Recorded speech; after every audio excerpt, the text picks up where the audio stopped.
अखिल भारतीय राष्ट्रीय कांग्रेस की अपार सफलता को देखते हुए अंग्रेज़ों ने बंगाल का विभाजन करना उचित समझा। तो हम पढ़ेंगे बंगाल विभाजन कब हुआ था? 1905 ईस्वी। कहता है भारत के तत्कालीन वायसराय लॉर्ड कर्जन ने प्रशासन में असुविधा के नाम पर फूट डालो और शासन करो के नीति का पालन करते हुए बंगाल का विभाजन कर दिया तथा बिहार, बंगाल, उड़ीसा को असम से अलग कर दिया। इस प्रकार लॉर्ड कर्जन ने भारत के राष्ट्रीय एकता को तोड़ने का प्रयत्न किया, जिसका सभी भारतीयों ने खुलकर विरोध किया। मतलब समझ लो, बंगाल विभाजन से हमारे राष्ट्रीय एकता को तोड़ने का प्रयास किया गया था। बच्चे, एक आवाज़ पे अखिल भारतीय राष्ट्रीय कांग्रेस के एक आवाज़ पे पूरे भारत के लोग आ जाते थे। उसमें सबसे अधिक बंगाल, बिहार, उड़ीसा और असम के लोग आते थे, जिसकी वजह से बंगाल विभाजन के द्वारा उसने क्या किया? हमारी एकता को तोड़ दिया, बंगाल, बिहार, उड़ीसा को एक कर दिया और समझो कि असम को हमसे अलग कर दिया। तो बंगाल विभाजन पढ़ लिए बच्चे हम लोग। इतना ही अंग्रेज़ों ने नहीं किया, अंग्रेज़ों ने हमारी एकता को तोड़ने के लिए मुस्लिम लीग की भी स्थापना करवा दी। 30 दिसंबर 1906 ईस्वी को ढाका के नवाब सलीमुल्लाह खान तथा आगा खान ने मिलकर मुस्लिमों के हितों की रक्षा के लिए मुस्लिम लीग की स्थापना की। ये मुसलमानों को प्रशासन में उचित स्थान दिलाने के पक्षधर थे। दरअसल ये अंग्रेज़ों की चाल थी। अंग्रेज़ों ने हमारी एकता को तोड़ने के लिए जाकर ढाका के नवाब आगा खां और सलीमुल्लाह खां से भेंट किया। उन्हें समझाया कि जिस हिंदुस्तान में शहंशाह सुल्तान वर्षों से कायम थे, 1206 ईस्वी से गुलाम वंश की स्थापना के साथ कुतुबुद्दीन ऐबक से लेकर मुगलिया सल्तनत तक ये यहाँ पे मुसलमानों का जो यहाँ पे समझो कि शासन हुआ करता था, उस शासन को यहाँ के हिंदू अपने हाथों में लेना चाहते थे।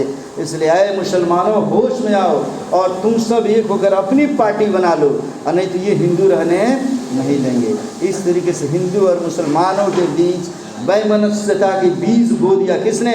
अंग्रेज़ों ने। और चढ़ाकर आगा खां सलीमुल्लाह खां को एक अलग पार्टी बनवा दी, जिसे हम कहते हैं मुस्लिम लीग। क्लियर है बच्चों? और मुस्लिम लीग की स्थापना उन्होंने बता दिया कि मुसलमानों को प्रशासन में उचित स्थान दिलाओ, इसलिए मुस्लिम लीग की स्थापना करो। मुस्लिम लीग की स्थापना हो गई बच्चे। हिंदू मुसलमान को बांटने का प्रयास किया और तब तक अधिवेशन हुआ सूरत अधिवेशन 1907 ईस्वी। ठीक से समझ में आ रहा है बच्चे? कोई दिक्कत नहीं ना? कहानी शुरू होती है 1907 ईस्वी में अखिल भारतीय राष्ट्रीय कांग्रेस का अधिवेशन सूरत में हुआ, जिसमें अध्यक्ष पद पर बाल गंगाधर तिलक तथा गोपाल कृष्ण गोखले, गांधी जी के राजनैतिक गुरु थे गोपाल कृष्ण गोखले। एक नंबर का क्वेश्चन पूछता है बच्चे कि गांधी जी के राजनैतिक गुरु कौन थे? गोपाल कृष्ण गोखले।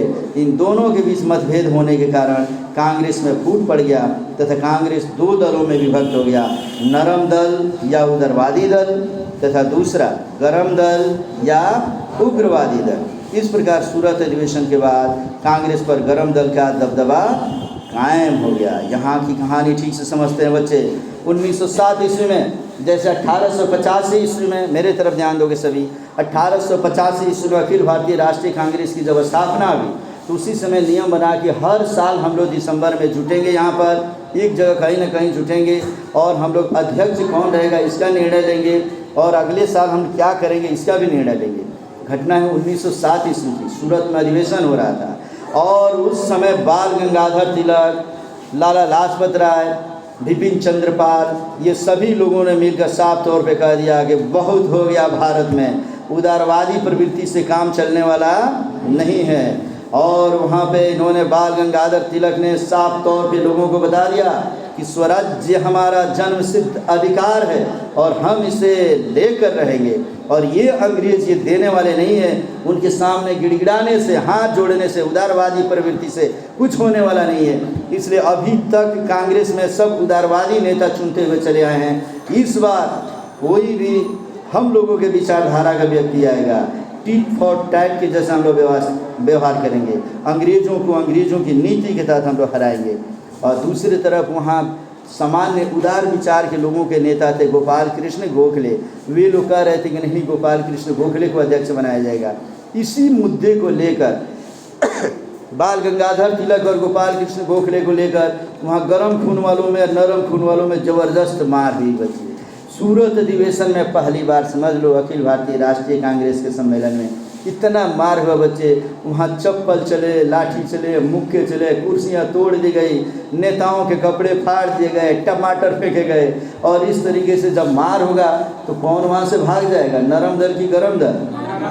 नरम दल बेचारे गांधी जी, राजनीति गुरु गोपाल कृष्ण गोखले वाले थे, सब के सब वहाँ से भागे। चलो भागो रे, सब बड़ा दुष्ट हो गया है सब, तो वहाँ से चले गए। और कांग्रेस पर कब्जा हो गया गरम दल का, अर्थात सूरत अधिवेशन में कांग्रेस दो दलों में विभक्त हो गया, नरम दल और गरम दल। इतिहास गवाह है बच्चे, गरम खून से, गरम प्रवृत्ति से कभी कोई निर्णय आज तक नहीं हो पाया है। 1907 ईस्वी से लेकर और 1916 ईस्वी तक गरम दल का कब्जा रहेगा, लेकिन कोई खास अंतर देश की आज़ादी के लिए नहीं हो पाएगा बच्चे। तब तक हमारे देश में एक व्यक्ति आ जाएंगे, गांधी बाबा। तो हम लोग पढ़ेंगे गांधी बाबा को 1915 से लेकर 1947 ईस्वी तक, अगले लेसन में, अगले टॉपिक में बच्चे। तो यहाँ तक ठीक से समझ गए तुम लोग? इसको ठीक से देखो बच्चे।